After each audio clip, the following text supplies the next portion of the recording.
The Holistic Self-Assessment by Derrick Broze. Chapter 8. Exercises for Healing. Question: what exercises, practices, rituals will help me release these fears and inconsistencies? This assessment is meant to be worked through and then revisited as necessary. My advice is to regularly refer back to the first 4 chapters throughout your assessment.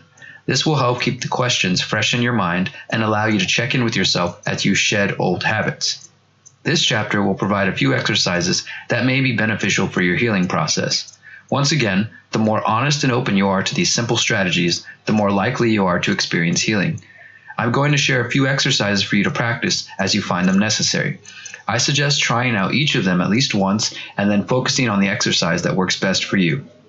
Journaling, self-reflection. The first and most simple of these exercises simply involves journaling.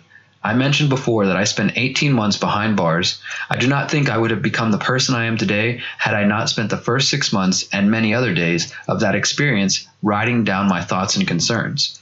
I started by taking an assessment of my current situation. I'm in prison and I'm not going home for at least 11 months. Nobody can get me out of here and I have no chance for escape. Once I accepted my situation, I was able to begin asking myself, how did I get here? I spent a good amount of time working to answer that question and retracing my steps back to where I made a couple of wrong turns. I started to look at the root causes of my drug use and self-abuse. Every day, I would write down my thoughts wherever they went. Over time, I could clearly see how I made it to that point, and I also started to uncover some of the why. Interestingly, I also noticed my handwriting started to become clear and precise as my thought process started to slow down. As I became more mindful, my thoughts seemed sharper and clearer than ever. For this exercise, you will want to have a specific notebook for writing down your daily thoughts. Do not use this book for your daily to-do lists. Having a dedicated space to write will limit distractions, and every time you pick up this journal, your mind will know it's a safe space to be honest and real with yourself. Meditation.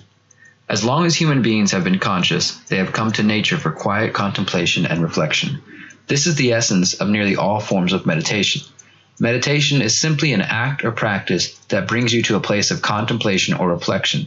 The consistent application of bringing one's attention to the present moment is key to any form of meditation. This means that nearly any experience can be meditative. A bike ride, a walk under the stars, writing poetry, or any practice that offers individual quiet time and presence within your own heart and mind can be considered a form of meditation. Over time, various teachers organized their specific meditation practices into cohesive styles and philosophies, each with their own instructions and insights. These various schools of meditation taught different methods for remaining in the present moment, some involving the counting of breaths, contemplative thought, or repeating sacred words and sounds known as mantras. There are also different types of meditation positions. Some schools practice sitting cross-legged, lotus or half lotus, walking, or lying down meditation. You may also have noticed that certain traditions feature symbolic hand gestures and positions during their meditations. These are known as mudras and are found in Hindu and Buddhist practices. People choose to meditate for different reasons. Many people would say that meditation can be a religious or spiritual experience, while others find it to be a helpful relaxation and anger management tool. I would like to offer a few methods that I have found helpful for creating stillness in the mind. From this stillness comes clarity. As you meditate, remember to write down your experiences and thoughts in your journal. First, think of a time when you can meditate on a daily or weekly basis. The more consistent you are with meditation, the more mindful you will become in your everyday life. Once you have worked out your schedule, decide if you would like to try a sitting meditation or lying down. Finally, for those who say they cannot meditate, be patient. You can't expect to go from bombarding yourself with stimuli and distractions to a perfectly balanced state of mind overnight. Keep at it, and you will be able to start pushing past the static. Clearing the mind meditation. In order to begin diving deep into your mind, it is helpful to start by decluttering your thoughts. Begin by sitting cross-legged with a straight, firm back. Position your shoulders above your hips and place your hands, palms facing up or down, open on top of your knees, or anywhere else that they feel comfortable. Either keep your eyes open and stare softly about 4 or 5 feet in front of you, or close your eyes. Take slow, deep breaths, drawing attention toward them. As you breathe deeply in through your nose, count 1, exhale and repeat to yourself 1. Inhale and exhale while counting 2. Continue this process for as long as you can. You will likely find yourself lost in thought within a couple of numbers. This is perfectly normal and not a reason to be discouraged. Your mind wants to think, to fill the quiet, dull spaces with chatter. That's its job. When you realize you've stopped counting and started thinking about your dinner, your next blog post, or something stressful in your life, take a deep breath and start over. Think of these thoughts like passing clouds. Acknowledge them, give thanks for them, and then return your attention to counting. In a 5-minute session, you might not make it past 5 counts, but that's not the goal. You are not attempting to suffocate or ignore your thoughts, but simply to focus on being present and noticing when they dominate your consciousness. The goal is to simply be in that moment without stress or concern.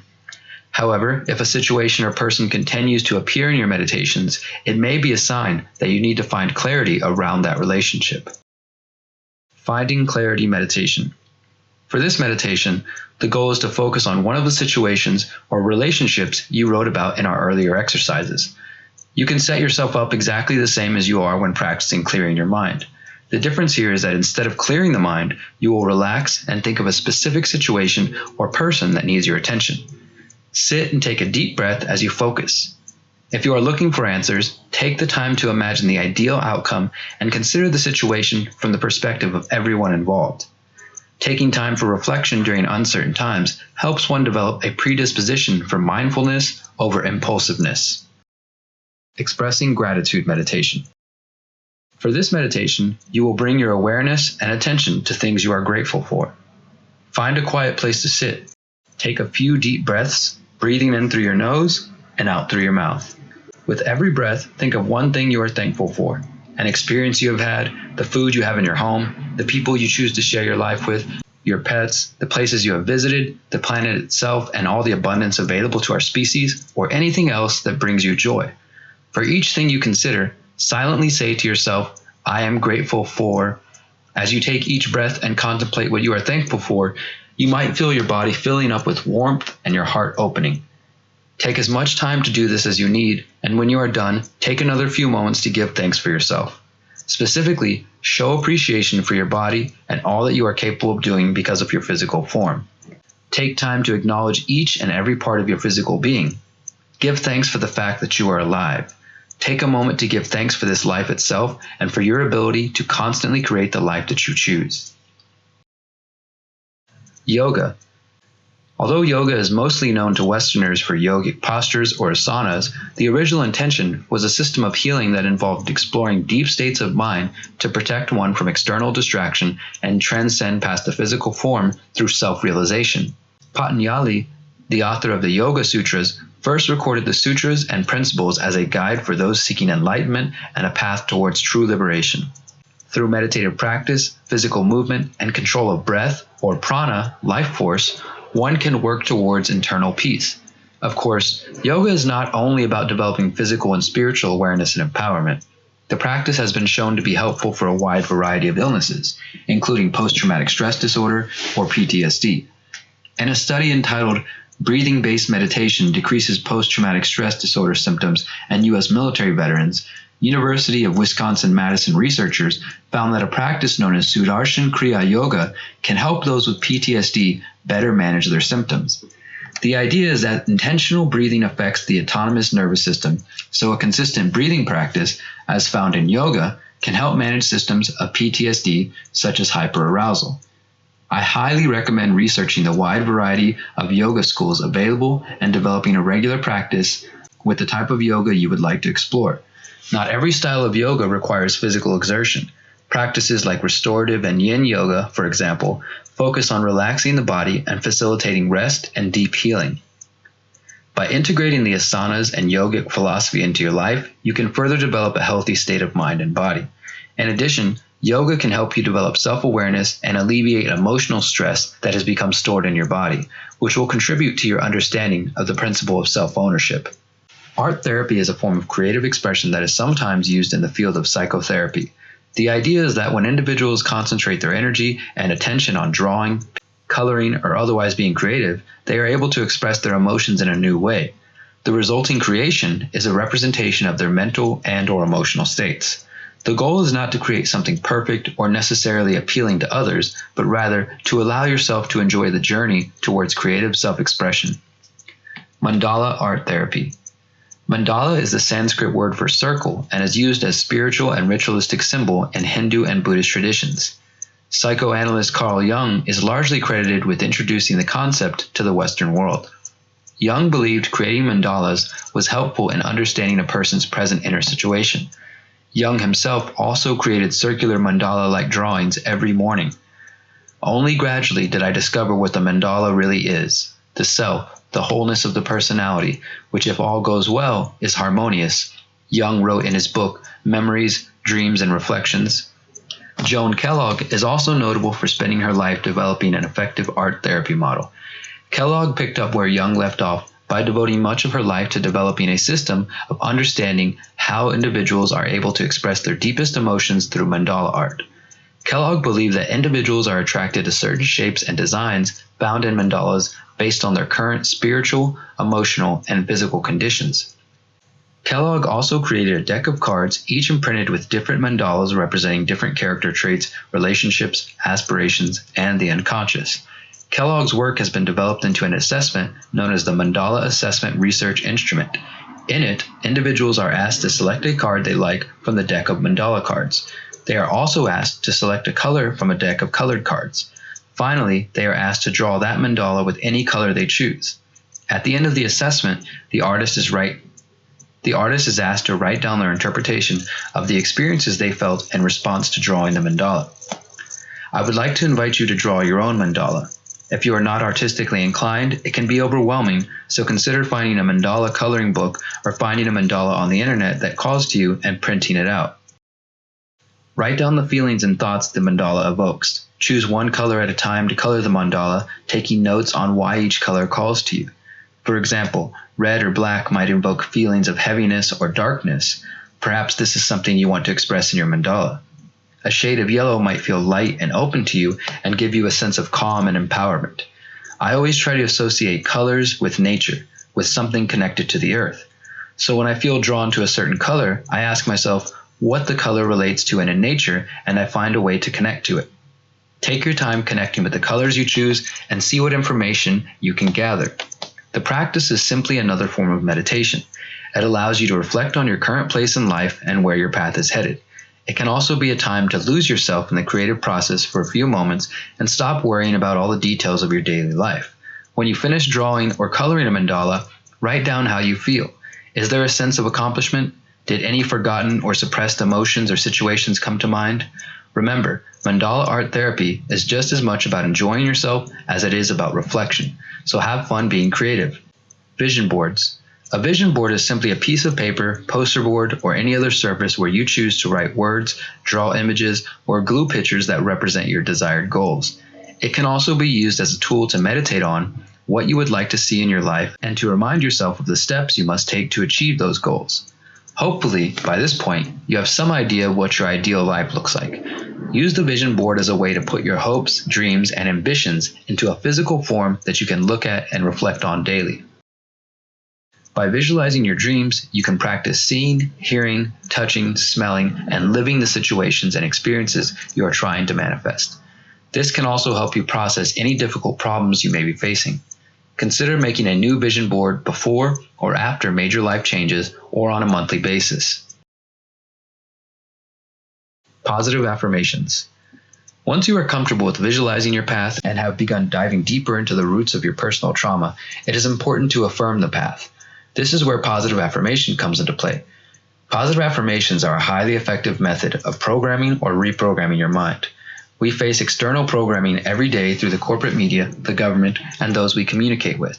One way or another, whether by our own doing or some external force, we are programmed. The mind is much like a computer that can be loaded with a variety of programs. Many of us buy into external programming that does not empower us as individuals, but rather teaches us to doubt our potential and capabilities. We can free ourselves by taking steps to deprogram ourselves from this destructive thinking. With daily affirmations, we can create a positive, compassionate view of ourselves and of the world around us. By using affirming statements such as I am, we allow our minds to let go of negative habits and begin to rewire the pathways our thoughts take. It's important to remember that these affirmations are most valuable when used in combination with exercises focused on getting to the root of your trauma. With the exercises focused on getting to the root of your trauma, you may find that you are capable of repeating the affirmations and putting your whole being into speaking them into reality, but that you struggle with implementing necessary changes to create that reality. The exercises in all the chapters are not meant to be done once and then forgotten. The assessment will have the most impact if each step is continuously worked and reworked as you dive deeper into your heart and mind. See if the following affirmations on letting go and forgiveness resonate with you.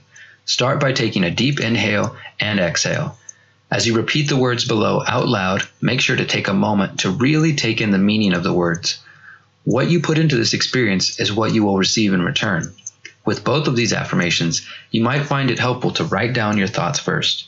Use a separate piece of paper from the rest of your assessment. You will be burning this one. After you have repeated the affirmation and anything else you need to say, literally light your thoughts on fire. As the flames eat away the paper and turn your thoughts to ash, visualize any lingering pain or burden being lifted off your shoulders and disintegrating with the fire. All that stress and heaviness is returning to the earth. Let it go and move forward. Letting go of the past. This affirmation is oriented around letting go of unhealthy attachments and regrets. I hesitate to call our actions mistakes because they are always lessons to be gained from all situations. However, we can still recognize the value of learning how our actions have consequences. These consequences affect not only us, but other people as well. While the next affirmation will focus more specifically on forgiveness, this one is about letting go. Take the time to acknowledge the past, learn the lessons, let go of the situation, and move forward in the healthiest way possible. Today, in this moment, I choose to reflect on any and all situations that might not be contributing to my highest good. I choose to examine the conflict, external and internal, and decide whether I can rectify the situation. I choose to come from a place of love and compassion and make a decision I believe will be best for all involved. If there is no healthy way to resolve the situation, I choose to let it go. I choose to see the positive and the lessons gained from the experience, then let go for my health and sanity. I give thanks for these experiences and the lessons they have provided. I choose to be in control of my life and my experiences. I choose to remain open to new lessons and open to letting go when necessary. Choosing forgiveness. This affirmation is about forgiving yourself and others who you feel have wronged you. Once again, write down your thoughts and at the end of the affirmation, set them on fire.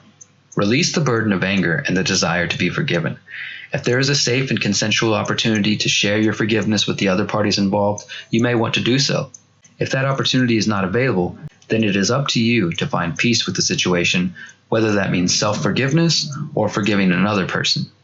It is important for us to remember to forgive and love ourselves. The sooner we heal and love ourselves, the sooner we can amplify that energy out into the world.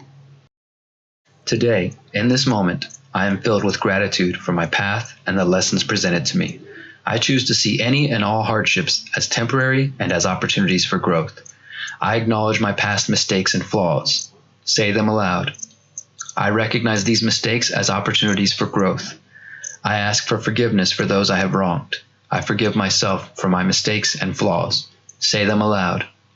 In this moment, I am becoming better, stronger, and more compassionate. I understand that life is a constant learning experience. I acknowledge the ways I have been hurt by others' actions. Say them out loud. I am healing from these actions and forgiving those who have put me through pain. I see these bumps in the road as possibilities for better outcomes. I remain committed to my path as a beautiful, free, independent human being. Today I choose. What do you want to manifest today?